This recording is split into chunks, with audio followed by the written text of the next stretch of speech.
Hello दोस्तों, आप सब चाहते थे कि मैं टिल्लू, टीका, मलखान सबका इंटरव्यू लूँ, तो टीका और मलखान का आप इंटरव्यू देख चुके हैं। आज मेरे साथ टिल्लू है और टिल्लू जो है इनका नाम है सलीम। सही पकड़े।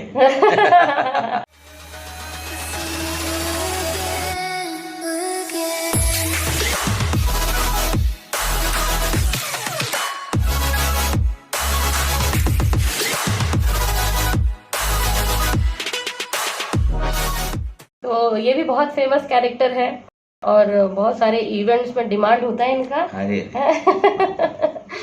टिल्लू जी, हमारे जो फैंस हैं वो आपके बारे में जानना चाहते हैं पर्सनली, आप कैसे इंसान हैं और आप कैसे मुंबई आए और कैसे आपकी जर्नी रही यहाँ तक की।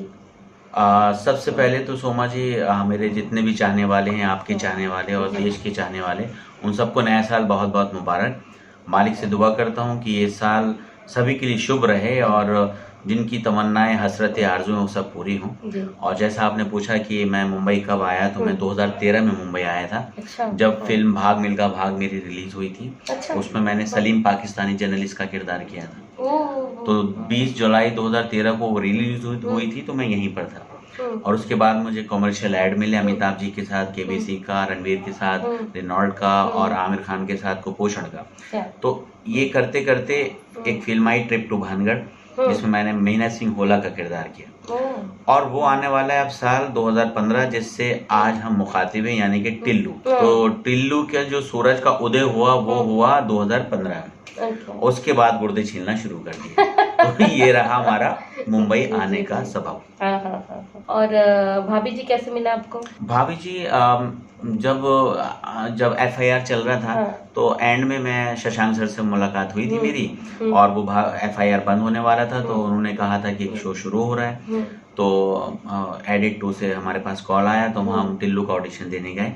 उस टाइम मैं पायलट के लिए मुझे कॉल आया था, राजन बागदरी सर वो पायलट कर रहे थे, तो उसमें मैंने टिल्लू का किरदार किया था। तो पायलट के बाद लेकिन सबसे बड़ा टर्निंग पॉइंट आया जब उसका शूट शुरू हुआ और राजन सर ने किसी वजह से नहीं किया और वो शशांक सर के हाथ में आया। तो सबसे बड़ा सोमा जी जो मुद्दा था कि टिल्लू की आवाज कैसे होगी। अच्छा। और वो कितना बदतमीज होगा। अच्छा। तो शशांक सर ने सच में बिल्कुल जो एक कैरेक्टर बनाया है वो शशांक सर ने बनाया है। और टिल्लू को जन्म दिया है मनोज संतोषी जी ने। क्या? तो उसमें उन्होंने आवाजें कहीं ऐसे कर लो, वैसे कर लो। मैंने कहा सर क्या कहना चाह रहा हूँ, मैं समझ में नहीं पा रही हूँ। बोले यही पकड़ लो। तो उसके बाद आवाज कुछ इसी तरह से निकाली थी कि कुंडली में शनि, दिमाग में मनी और टिल्लू से दुश्मनी बहुत ही हानिकारक हो है। कसम खा के कह रही हूँ सोमा जी, अगर किसी भी फैन ने आपको टेंशन दी तो टिल्लू सबके गुर्दे छील देगा। ये आप सबने इनको टिल्लू के रूप में देखा है भाभी जी में, और आप सबको शायद ध्यान नहीं होगा, हम लोग ने इसके पहले भी नीली छतरी वाले में साथ में काम किया है और हम हस्बैंड वाइफ बने थे। अरे हाँ, है ना? शर्मा जी। मैं मिश्राइन थी। मिश्रा जी ना, आप मिश्रा जी थे, मैं मिश्राइन थी। और एक स्टोरी के लिए आप आए थे उस वक्त, है ना? तो ज्यादा देर तो नहीं, पर हमने शायद 3-4 दिन साथ में काम किया था, है ना? अच्छा लगा था उसमें। हाँ, और मैं आपको बताऊं, ये डांस अच्छा करते हैं, क्योंकि उसमें एक गाना था जिसमें हम दोनों ने पिया तू अब तो आजा, वो रायता फैलाया था। मुझे याद है, लाली तेरे लाल की चित देखूं चितलाल, और लालन ढूंढन मैं चली, मैं भी हो गई लाल, कहाँ है मेरी लाली। तो वो भी अच्छा एक्सपीरियंस था हमारा। और यहाँ हम बहुत कम मिल पाते हैं, बहुत कम हमारा सीन साथ में होता है। तो फेवरेट आपके कैरेक्टर हैं जिनके साथ आपको सीन करने में बहुत ज्यादा मजा आता है? देखिए, हम तीनों होते हैं, टीका, मलखान, टिल्लू। मैं समझता हूँ भाभी जी की शो की स्टेपनी है। तो स्टेपनी का क्या होता है, किसी के साथ भी फिट कर दो। तो आसिफ भाई के साथ बहुत मजा आता है, आज सक्सेना के साथ, हप्पू के सीन हमारे साथ बहुत अच्छे होते हैं। और कभी कभी वो आते हैं विभूति है, तो प्रेम चौधरी जब होते हैं तो वो भी कुछ ना कुछ, मेरे पास बहुत पैसा है, तो उनको कैसे बेवकूफ बनाया जाता है, वो कैसे बनते हैं, क्या है क्या नहीं। तो कुल मिलाकर मतलब इस शो की खासियत यह है कि किसी के साथ भी हो, या टिल्लू के इंडिविजुअल आपके साथ होते हैं, अम्मा पता ना आपको तिवारी, अम्मा वो तो ऐसा कर रहा था, कम बगत मारा, चुगलखोर थे। हाँ। तो मतलब ऊपर वाले का शुक्र है, भाभी जी की खासियत है शो की कि किसी के साथ भी सीन हो वो उसी मुकाम पर होता है, वो चाहे किसी के साथ भी हो। तो फिर भी आपने मेरे बारे में आप क्या जानते हो और क्या समझते हैं? नो डाउट, इसमें मैं ओवर प्रेस नहीं कर रहा कि आप मेरे साथ बैठी हैं। आप सच में काबिल तारीफ अदाकारा हैं, आपके अंदर सारे टैलेंट हैं, और सबसे बड़ी खूबी ये होती है कि आपको जो भी करेक्टर दिया जाता है उस हिसाब से आप अपने आप को मॉडिफाई कर लेती हैं, उसमें ढल जाती हैं। चाहे वो जीजा जी छत पर हो या नीली छतरी वाले हो या उससे पहले आपने लापता गंज किया है, और आपने जिस तरह से स्ट्रगल करके एक मुकाम पर पहुंची हैं वो काबिल तारीफ है। और जितने भी हमारे चाहने वाले हैं, एक्टर बनना चाहते हैं, बहुत से लोग जुड़ते हैं, हमें भी सोशल मीडिया मिलते हैं, तो उनको सीखना चाहिए कि सोमा जी किस तरह से किस मुकाम पर पहुंची हैं, कहाँ से चली थी, कहाँ एक छोटा सा गांव और आज पूरा हिंदुस्तान अम्मा जी करता है। तो ये बहुत बड़ी बात है और मैं सौभाग्यशाली समझता हूँ कि आप जैसी टैलेंटेड अदाकारा के साथ मैंने काम किया। मैं तो थैंक यू सो मच, आपने मेरे बारे में इतना सब कुछ कहा। हकीकत है।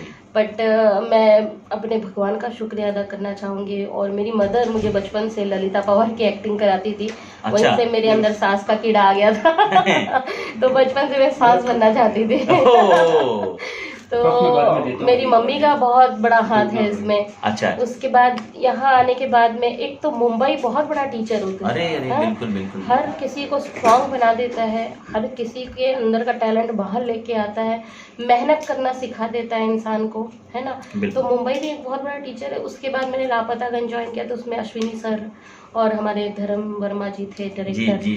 तो मैं इनका भी बहुत शुक्रगुजार हूँ, क्योंकि इन्होंने, ये मेरे पहले गुरु थे मुंबई आने के बाद। जी। फिर यहाँ आने के बाद शशांक सर हैं और हमारे प्रोड्यूसर्स हैं, तो इनका भी बहुत बड़ा हाथ है कि मुझ पे इतना भरोसा किया। उसके बाद तो सारे दर्शकों का बहुत शुक्रिया अदा मैं करूंगी, क्योंकि उन्होंने इतना प्यार और इतना अपनापन दिया है हम सबको। बिल्कुल। सोमा जी, आपकी बात को रोक के माना कि आप इंटरव्यू मेरा कर रही हैं, लेकिन मन में एक सवाल मेरे आ रहा है।